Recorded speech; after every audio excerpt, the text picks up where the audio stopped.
The European Union has raised concerns over Pakistan's compliance with its commitments under the Generalized Scheme of Preferences Plus or GSP Plus, saying the country must address existing shortcomings to remain eligible under the revised framework from 2027. In its latest report covering the 2023 to 2025 period, the European Commission said Pakistan has faced compliance issues with its GSP Plus obligations and has regressed in several areas while positive changes have been limited. The report says Pakistan's continued access to the EU's preferential trade regime will depend on tangible improvements, including accountability for human rights violations, stronger efforts against torture, prison, and capital punishment reforms, and reversing negative developments related to enforced disappearances and freedom of expression. The Commission acknowledged several positive developments, including legislation establishing a National Commission for Minorities, the narrowing of the scope of the death penalty, the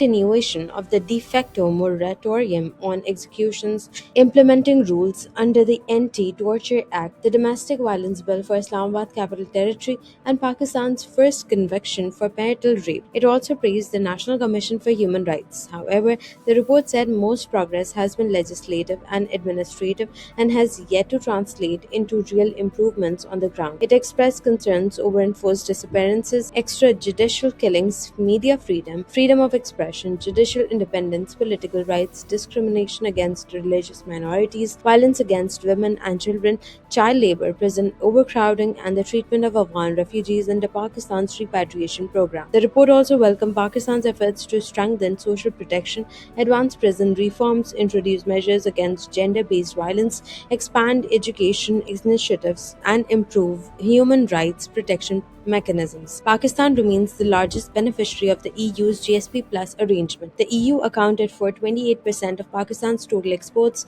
with textiles and clothing making up around 70 to 76% of exports to the European market. According to the Commission, Pakistan benefited from approximately 732 million euros in tariff exemptions in 2024 under the GSP Plus scheme. The European Commission said Pakistan's commitment on labor rights, environmental protection, climate action, sustainable development, and governance will continue to be monitored under the revised GSP framework, which takes effect on January 1st, 2027.